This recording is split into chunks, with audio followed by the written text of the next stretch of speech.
अंत्योदय संबल पखवाड़ा को लेकर के कार्यक्रम का आयोजन किया गया। सीधी तस्वीरें आपको दिखाएंगे। सूबे के मुखिया सीएम भजनलाल शर्मा कार्यक्रम में मौजूद हैं।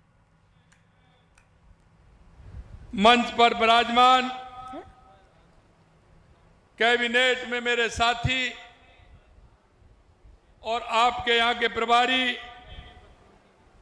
भाई अविनाश गहलोत जी,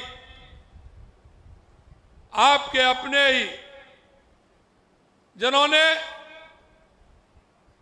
चूरू के अंदर नहीं, पूरे राजस्थान के अंदर नए नए आयाम को स्थापित किया है। लगातार मंत्री और प्रतिपक्ष के नेता रहने का आपने राजस्थान की जनता को जो लाभ दिया है, ऐसे हमारे पार्टी के वरिष्ठ नेता सम्मानीय राजेंद्र राठौड़ जी, आपके विधायक, लाडले विधायक जिनको आप सुन रहे थे और सुनते सुनते कह रहे थे, आपने सुना होगा काम भी किया है, लेकिन मैं हमेशा देखता हूं या तो ये मन से आते हैं या राजेंद्र जी इनको पूरी तरह से पारंगत करके भेजते हैं। ये बहुत होशियार हैं। ये जब भी आते हैं कोई ना कोई चूरू का काम लेकर के आते हैं। और आज भी मैंने जब पूछा 2-3 दिन पहले तो मेरे को कुछ नहीं कहा, लेकिन धीरे से आपने देखा ना, धीरे से बता दिया ये भी चाहिए, ये भी चाहिए, ये भी चाहिए। ऐसे मेरे भाई हरलाल सारण जी, पार्टी के हमारे जिला अध्यक्ष, लगातार मेरे साथ उन्होंने युवा मोर्चा में भी काम किया है। ऐसे भाई बसंत जी, लोकसभा के हमारे प्रत्याशी भाई देवेंद्र जाजड़िया जी, पूर्व मंत्री राजकुमार रेणवा जी, प्रदेश के महामंत्री भाई वासुदेव चावला जी, पूर्व मंत्री खेमराज मेघवाल जी, पूर्व एमएलए रतनगढ़ अवनेश महर्षि जी, विधायक प्रत्याशी सुजानगढ़ श्रीमती संतोष मेघवाल जी, श्रीमती सुमित्रा पूनिया जी, प्रत्याशी राजगढ़, जिला प्रमुख चूरू श्रीमती वंदना आर्य जी, प्रधान पंचायत समिति चूरू दीपचंद राठ जी, राष्ट्रीय उपाध्यक्ष यूथ हॉस्टल पराक्रम जी, प्रदेश कोषाध्यक्ष पंकज गुप्ता जी, हमारे पार्टी के प्रवक्ता भाई लक्ष्मीकांत भारद्वाज जी, मेरे सामने बैठे मेरे पूजा योग बुजुर्गों, नौजवान दोस्तों और मेरी माता बहनों, सबसे पहले तो मैं आप सभी का वंदन करता हूं, अभिनंदन करता हूं, आप सभी को मैं प्रणाम करता हूं। मैं बहुत ही सौभाग्यशाली हूं क्योंकि चूरू की धरती को मैं जानता हूं। यह अपनी वो धरा है तो संस्कृति से परिपूर्ण है, ये पावन भूमि है। चूरू अपनी अनूठी स्थापित कला, प्राकृतिक सुंदरता के लिए प्रसिद्ध है। और जब मैं बात करूं, मेरे को एक चित्र दिया था अभी कृष्ण हिरण का, मैं आपको कहना चाहता हूं, हमारा ताल छापर जो अभ्यारण्य है, यह अभ्यारण्य देश में ऐसा अभ्यारण्य कहीं नहीं होगा। इसको भी हम आगे बढ़ाने का काम करेंगे जिससे कि ज्यादा से ज्यादा पर्यटक हमारे आए। काले हिरणों का यह बेंगम दृश्य, प्रवासी पक्षियों का कलरव प्रकृति प्रेमियों को अनुभव प्रदान करता है। यहाँ की कलात्मक हवेलियां, भित्ति चित्र, ऐतिहासिक धरोहर चूरू के समृद्ध सांस्कृतिक इतिहास से रूबरू कराती हैं। महाभारत काल से ही पंडित श्याम पांड्या जैसे तपस्वी और विद्वानों ने इस भूमि को सांस्कृतिक दृष्टि से समृद्ध किया है। ग्वार पाटा, फोग, लकड़ी के उत्पादक इसे विशिष्ट पहचान दिलाते हैं। अभी मेरे को एक स्मृति चिन्ह दिया, मैं धन्यवाद देना चाहता हूं कि एक अनूठी लकड़ी पर जो चित्रकारी होती है वो धीरे धीरे हमारे देश की नहीं दुनिया की एक बहुत अच्छी मिसाल बनती जा रही है। जिस तरह अपनी अपनी संस्कृति को उभार करके उसका काम यहाँ के लोग कर रहे हैं। ऐसी गौरवशाली धरा पर आयोजित शिविर में आप लोगों का अभूतपूर्व सहभागिता के लिए आप सभी को मैं धन्यवाद देता हूं। मैं सिर्फ इतना कहना चाहता हूं कि जब भी मैं चूरू आता हूं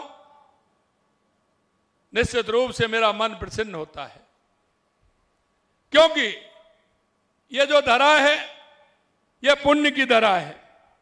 यहां विकास की आवश्यकता है और विकास की आवश्यकता आपने देखा चूरू की विकास की राह में तेजी से आगे बढ़ रहा है। हमने भी यहां चूरू में 3 करोड़ 70 लाख रुपए का 3 करोड़ 70 लाख लागत से बने मुख्यमंत्री पुनर्वास गृह का लोकार्पण हुआ है। इसी के साथ आज 11 करोड़ 76 लाख रुपए के लागत से निर्मित 200 बेड क्षमता वाले अल्पसंख्यक बालक आवासीय विद्यालय का भी लोकार्पण हुआ है। 7.5 करोड़ की लागत से चूरू में कृषि महाविद्यालय की स्थापना का संकल्प भी अब सरकार साकार हो रहा है। इन विकास कार्यों के लिए आपको बधाई देता हूं और विश्वास दिलाता हूं कि विकास की यात्रा ये निरंतर जारी रहेगी। मैं आपसे सिर्फ इतना एक बात और कहना चाहता हूं कि इन कैंपों के माध्यम से, क्योंकि पंडित दीनदयाल उपाध्याय अंत्योदय संबल पखवाड़ा, यानी कि जो अंतिम पंक्ति में जो व्यक्ति खड़ा है, क्योंकि चौधरी चरण सिंह जी कहते थे कि गांव का व्यक्ति, किसान, मजदूर जो गांव के दुख और दर्द को समझता है, गांव की पगडंडियों से निकला हुआ है, गांव के खेत और खलिहान को जान सकता है, जब तक वो उच्च पदों पर नहीं बैठेंगे जब तक गांव और गरीब का भला नहीं हो सकता। इसलिए मैं आपसे कहना चाहता हूं, हमारे देश के यशस्वी प्रधानमंत्री नरेंद्र मोदी जी के नेतृत्व में 2014 के बाद आपने लगातार परिवर्तन देखा है, चाहे वो गरीब कल्याण की योजनाएं हों या देश के विकास की योजनाएं हों, आप सभी देखते आ रहे हैं। और इसलिए मैं कहना चाहता हूं, माननीय यशस्वी प्रधानमंत्री नरेंद्र मोदी जी के नेतृत्व में यह संबल पखवाड़ा हमने स्टार्ट किया है। और यह स्टार्ट क्यों किया है कि हम जानते हैं गांव का गरीब जिसकी छोटी जोत होती है, छोटे खेत होते हैं, वो जब एसडीएम कार्यालय में आपसी विवाद में जाता है उसकी स्थिति कितनी खराब होती है, उसका काम भी छूटता है, उसका पैसा भी लगता है और वो ये 10 साल 15 साल 20 साल तक लड़ता रहता है, लेकिन काम नहीं होते। इन शिविरों के माध्यम से ये सारे काम हो, हमारे नामांतरण के काम हो, हमारे बंटवारे के काम हो, रास्तों के विवाद के काम हो, ये सब ऐसे काम हैं जो किसान की आवश्यकता के काम हैं। रास्ते के इतने केस होते हैं, उनको आपस में सामंजस्य अगर सुलझाएंगे तो उनका रास्ता बन जाएगा। आज मुझे खुशी हुई कि मेरे को बताया कि 20-22 साल पुराना केस था, उस पर हमारी सहमति बनी और रजामंदी होकर के उनका बंटवारा हो गया। मैं ये भी जानता हूं कि अंतिम पायदान के व्यक्ति को शिक्षा, स्वास्थ्य, रोजगार, सामाजिक सुरक्षा की आवश्यकता के अवसर मिलते हैं। इस बात को ध्यान में रखना है कि हम वंचित महिला, किसान, युवा, मजदूर, अन्य सभी के अनेक जन कल्याण योजनाओं का संचालन कर रहे हैं। ये योजनाओं का लाभ प्रदेशवासियों के द्वारा सभी को मिले, इस हमारे कैंपों के द्वारा सभी को मिले। पंडित दीनदयाल उपाध्याय अंत्योदय संबल पखवाड़े के तहत शिविरों का आयोजन किया जा रहा है। अब कौन जानते हैं कि जब बारिश का समय आता है तो हमारे पशुओं में बीमारी आती है कि नहीं आती है? बारिश का समय होता है तो हमारे पशुओं के अंदर बीमारी आती है। इन शिविरों के माध्यम से हमने कहा है कि हमारे पशुओं के टीकाकरण होगा तो हमारे पशु बीमार नहीं होंगे, क्योंकि किसान का और पशु का ये बहुत बड़ा नाता है। क्यों किसान किसानियत करता है, लेकिन उसकी आर्थिक स्थिति को मजबूत करने के लिए पशुपालन आवश्यक है। इसलिए उनका टीकाकरण का काम भी इन शिविरों में हो रहा है और पशु मंगला बीमा योजना भी हो रहा है कि मेरे किसी किसान भाई का अगर पशु को कुछ हो जाता है तो उसका बीमा से उसका लाभ मिले, ये काम भी हम उसमें कर रहे हैं।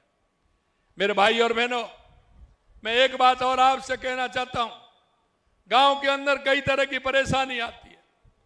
पानी की टंकी आप देखते हैं कि सफाई नहीं होती, पानी की टंकियों का सफाई हो, उनके जो लीकेज हैं उन लीकेजों को ठीक किया जाए, बिजली विभाग के जो तार झूले रहते हैं उन तारों को ठीक किया जाए, पेड़ डालियां बड़ी हो जाती हैं वो तारों से लगती हैं तो बार बार लाइट जाती है, दिक्कत आती है, उनको ठीक किया जाए, ट्रांसफार्मर के पास में किसी तरह का कोई कचरा नहीं हो जिससे उसका फेस नहीं उड़े, इसका काम किया जाए।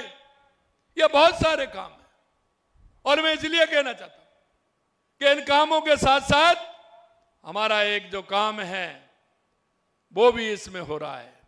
राजस्थान के इतिहास में आपने देखा होगा खाद्यान्न सुरक्षा में नाम जुड़ने का, हमने जिनसे अनुरोध किया कि खाद्यान्न सुरक्षा आपको नहीं चाहिए तो आप इसको स्वेच्छा से छोड़ सकते हैं, मैं उनको भी धन्यवाद देता हूं।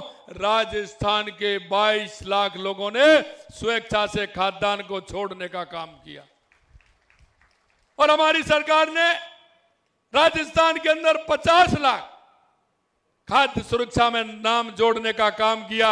मुझे पता है और ये जो सरपंच साहब हैं यह बता सकते हैं, सरपंच महोदय के पास आदि एप्लीकेशन इसलिए आती थी कि मेरा खाद्य सुरक्षा में नाम बढ़ जाए। मैं आपको कहना चाहता हूं कि हमारे इन अभियानों में इससे पहले 50 लाख नाम जोड़ने का काम हमारी सरकार ने किया है। भाई और बहनों, क्यों किसान का बुवाई का समय होता है तो हमने मिनी किट मिलती है, उनका भी वितरण हमारा हुआ है। हमारा मृदा नमूने का काम भी हुआ है, मिट्टी का नमूना लेकर के उसमें क्या कमी है मृदा स्वास्थ्य कार्ड वितरण करने का काम किया है। और यही नहीं, आपने देखा होगा हमने घोषणा की है और ये घोषणा हमने चुनावी नहीं है, क्योंकि हम करना चाहते हैं हर काम जिसको हमने हाथ में लिया है उसके लिए बजट का प्रावधान भी किया है। हमने कहा 5000 गांव को हम बीपीएल मुक्त करेंगे और इन अभियान के माध्यम से 10,000 गांव को हम चिन्हित करेंगे। अगर उसके लिए आवश्यकता पड़ेगी हमने 300 करोड़ रुपए का बजट भी उसमें दिया है कि हमारे उस भाई का जीवन स्तर ऊपर उठे। कांग्रेस ने नारा दिया था, कांग्रेस ने हमेशा नारा दिया है गरीबी हटाओ का, लेकिन कभी गरीबी से उनका संवाद नहीं रहा, गरीब से संवाद नहीं रहा। मित्रों, देश के यशस्वी प्रधानमंत्री नरेंद्र मोदी जी के नेतृत्व में गरीब का जीवन स्तर ऊपर उठे, मेरे हर भाई का जीवन स्तर ऊपर उठे, इसके लिए हमने प्रावधान भी किया है और बीपीएल मुक्त करने का काम भी हमारी सरकार कर रही है। मैं आपसे एक बात और कहूंगा कि कांग्रेस के लोग कहते हैं, क्योंकि मैं उनको पेपर दिखाता हूं, मैं उनको पेपर दिखाता हूं और मैं उनसे कहता हूं कि 1.5 साल बनाम 5 साल, और मैं इसमें कोई गलत नहीं कह रहा हूं, मैं आंकड़े बताता हूं, डेली में आंकड़े बता रहा हूं। अरे भाई उनका जवाब दीजिए तो मैं मानूं उसमें, लेकिन उसका जवाब नहीं देते हैं, ट्वीट करते हैं।